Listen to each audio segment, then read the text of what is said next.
आलम पाशा साहब, जैसा कि मैं इससे पहले भी प्रेस मीट में बताया कि मैं उनको जानता नहीं, मुलाकात भी नहीं हुई, कभी हम बात भी नहीं करे, लेकिन वो गैर ज़रूरी इल्ज़ामात का सिलसिला गुज़िश्ता 6 महीने से जारी रखे हुए थे।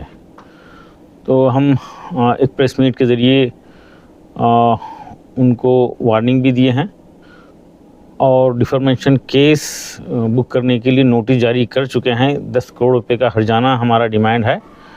और हमारी इस प्रेस मीट के बाद आलम पाशा साहब फिर दूसरी एक वीडियो जारी किए हैं, जो आप यहाँ पर देख सकते हैं। आलम पाशा के ऊपर जो इल्ज़ाम डाले 13 तारीख जो बेंगलुरु के अंदर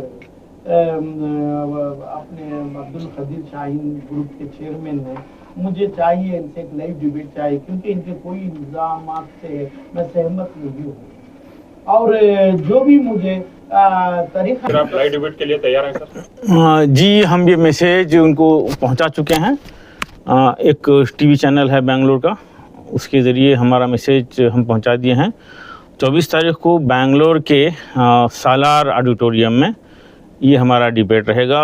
मैं उनका इस्तकबाल करूंगा और हम बात करेंगे और हक़ाइक़ की वजाहत होना चाहिए। इस तरह से गैर ज़िम्मेदाराना बयानात मुसलसिल ये मुनासिब नहीं है।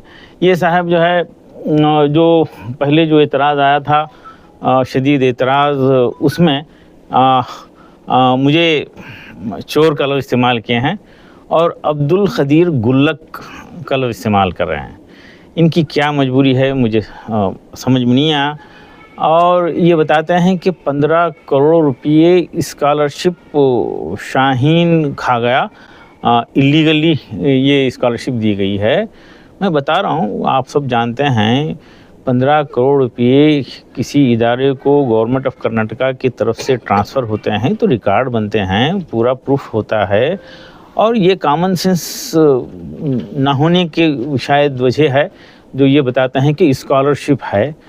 भाई, स्कॉलरशिप तो सारा इंडिया जानता है बच्चे के अकाउंट में आती है और वो किसी इदारे की तरफ से लिस्ट बनाकर देने की भी उस वहाँ पे गुंजाइश नहीं है। वहाँ पे पोर्टल में एंट्री होती है, बच्चों के पास जाती है। अरे बड़ी, हम आज से 25 साल पहले 20 साल पहले वो सेंट्रल गवर्नमेंट की स्कॉलरशिप्स के लिए बच्चों के फॉर्म भराते थे, बड़ी मेहनत करते थे। और वो कोई बच्चा आकर मुझे या इंस्टीट्यूशन में ये नहीं बोलते थे कि हमको स्कॉलरशिप मिली है, हमारे अकाउंट में आया है।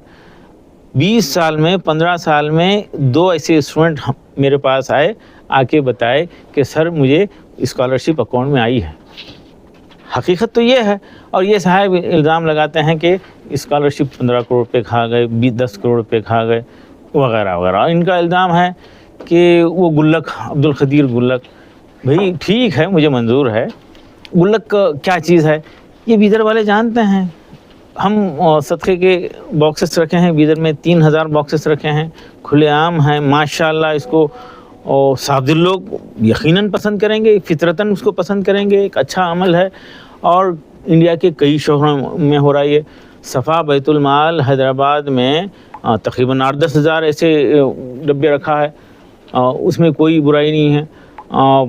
इंदौर में एक ऑर्गेनाइजेशन है पाकिज़ा ग्रुप, 20 लाख रुपए ऐसे सदक़े के डब्बों से करते हैं। रत्नागिरी में गुज़िश्ता 20 साल से ये सिलसिला जारी है और 40,000 सदक़े के डब्बे पूरे इलाके में रखे हैं, कई शहरों में मिला के रखे हैं। और वो कलेक्शन जो भी होता है खैर के काम में कर रहे हैं, हम भी ये काम कर रहे हैं।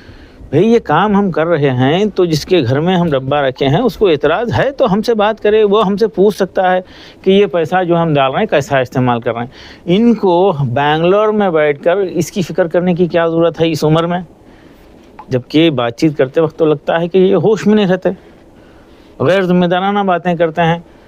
तो खैर ये इनका चैलेंज जो है हमको कबूल है।